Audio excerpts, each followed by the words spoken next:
This story is called the Curriculum Vitae, and is fairly true. Fred Spellacy would always remember the Christmas he spent as an outcast, not for the gloom and isolation it brought him, not for the abuse. He would remember it as a period of unprecedented decision-making which had improved his lot in the long term. Fred Spellacy believed in Christmas. Man and boy, it had fulfilled him, and for this he was truly grateful. Of late his Christmases had been less happy, but he would persevere with his belief, safe in the knowledge that Christmas would never really let him down. Auxiliary postman required.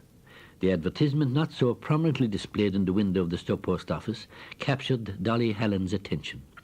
Postmen are nice, Dolly thought, and they're kind, and more importantly, everybody respects them. In her mind's eye, she saw her father as a postman, with his postpack slung behind him, his postman's cap tilted rakishly at the side of his head, a smile on his face as he saluted all and sundry on his way down the street. If ever a postmaster, sub or otherwise, belied his imperious title, that man was Fred Spellacy. It could be fairly said that he was the very essence of deferentiality. He was also an abuse absorber. When things went wrong, his superiors made him into a scapegoat. His customers rounded on him. His wife upbraided him. His in-laws chided him. His assistant, Miss Finnerty, clocked reproachfully as though she were a hen whose egg-laying had been precipitately disrupted.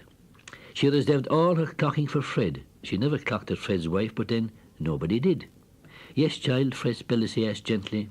"It's the postman's job, sir." Fred Spellacy nodded, noted the pale, ingenuous face and the threadbare clothes. "What age are you?" he asked gently. 11, came the reply, "but it's not for me. It's for my father." "Oh," Fred Spellacy said. Dolly Hallen thought she detected a smile, just in case she forced one in return. "What's his name, age, and address, child?" "His name is Tom Hallen," Dolly Hallen replied. "His age is 37, and his address is Hog Lane." Fred Spellacy scribbled the information onto a jotter which hung by a cord from the counter. He knew Tom Hallen well enough. Not a ne'er-do-well by any means, used to the work in the mill before it closed. He recalled having heard somewhere that the Hallens were honest. Honest. Some people had no choice but to be honest, while others didn't have the opportunity to be dishonest. "Can he read and write, child?" "Oh, yes," Dolly assured him. "He reads the paper every day when Mr. Draper next door is done with it. He can write, too. He writes to his sister in America." "But Irish? Has he Irish?" "Oh, yes," came the assured response from the 11-year-old. "He reads my school books. He has nothing else to do." "Well, Miss Hallen, here's what you must get your father to do. Get him to apply for the job and enclose a reference from someone in authority, such as the parish priest or one of the teachers. I don't suppose he has a curriculum vitae." "What's that?" Dolly Hallen asked, her aspirations unexpectedly imperilled. "The jobs," he said, "his qualifications." Fred Spellacy paused as he endeavoured to find words which might simplify the vacant position's requirements. "Just get him to put down the things he's good at and don't delay. The position must be filled by noon tomorrow. Christmas is on top of us and the letters are mounting up." Dolly Hallen nodded her understanding and hurried homewards. Fred Spellacy was weary. It was a weariness imposed not by the demands of his job, but by the demands of his wife, and by the countless recommendations made to him on behalf of the applicants for the vacant position. Fred Spellacy's was a childless family, but there was never a dull moment, with Fred's wife Elena always in the offensive and Fred the very opposite. Earlier that day he had unwittingly made a promise to one of 2 local TDs that he would do all within his power for the fellow's nominee. Moments later the phone rang. It was the other TD. Fred had no choice but to make the same promise. "Don't forget who put you there in the first place," the latter had reminded him. Worse was to follow.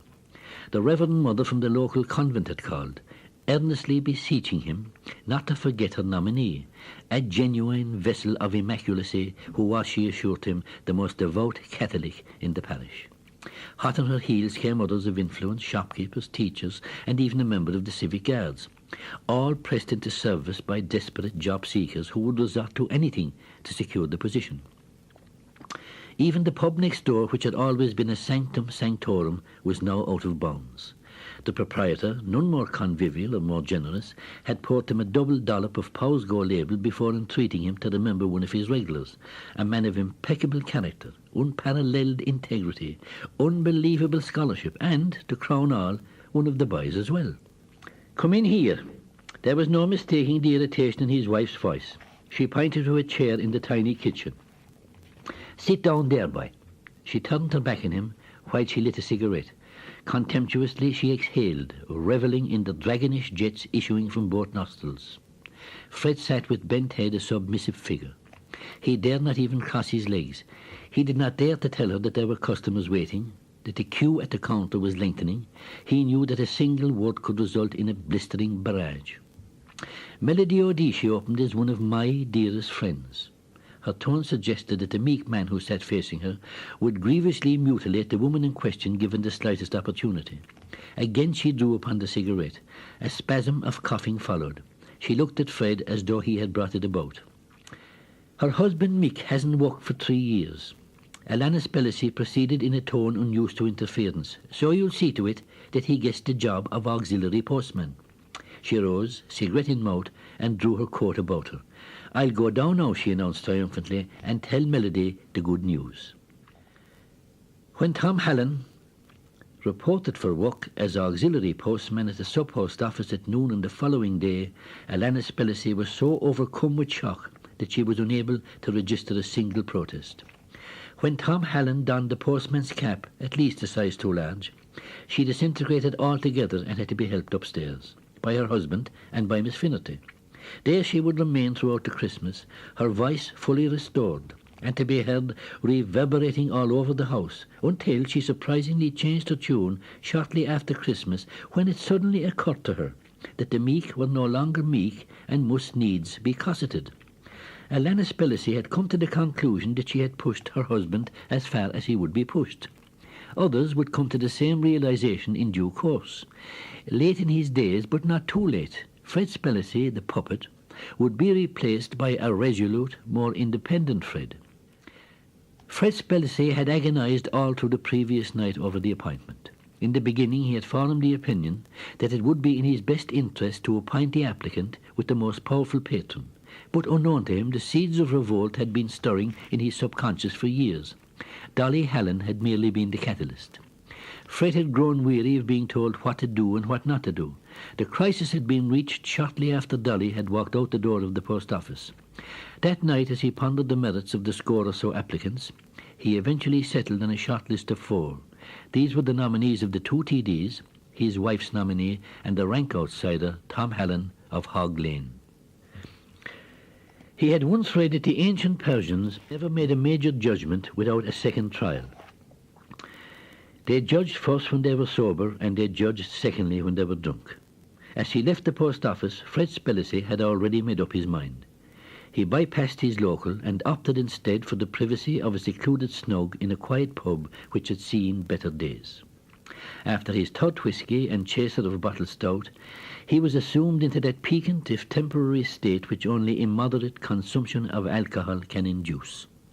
From his inside pocket he withdrew Tom Hallen's CurriculumVitae and read it for the second time. Written on a lined page neatly extracted from a school exercise book, it was clearly the work of his daughter Dolly. The spelling was correct, but the accomplishments were few. He had worked in the mill, but nowhere else. He had lost his job, through no fault of his own.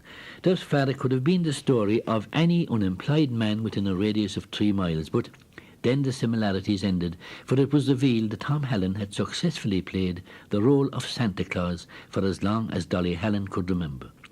While the gifts he delivered were homemade and lacking in craftsmanship, his arrival had brought happiness unbounded to the Hallen family and to the several other poverty-stricken families in Hog Lane.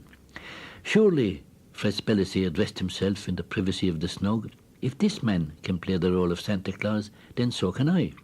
If this man can bear gifts, so can I bear gifts. He rose and buttoned his coat.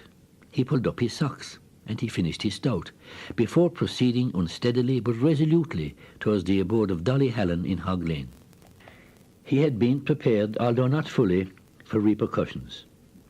The unsuccessful applicants, their families, friends and handlers all made their dissatisfaction clear in the run-up to Christmas. They had cast doubts upon his integrity and ancestry in language so malevolent and scurrilous that he was beyond blushing by the time all had their say. One man had to be physically restrained, and the wife of another had spat into his face. He might not have endured the sustained barrage at all but for one redeeming incident. It wanted but 3 days for Christmas. A long queue had formed at the post office counter, many of its participants hostile, the remainder impatient. From upstairs came the woebegone cronaning of his obstructive spouse, and when the cronaning ceased there came, down the stairs, shower after shower after shower of the most bitter recriminations, sharper and more piercing than driving hail. He was very nearly at the end of his tether. "Yes?" he asked of the beaming face which now stood at the head of the ever-lengthening queue. There was no request for stamps, nor was there a parcel to be posted. Dolly Hallen just stood there, her pale face transformed by the most angelic and pleasing of smiles. She uttered not a single word, but her gratitude beamed from her radiant countenance.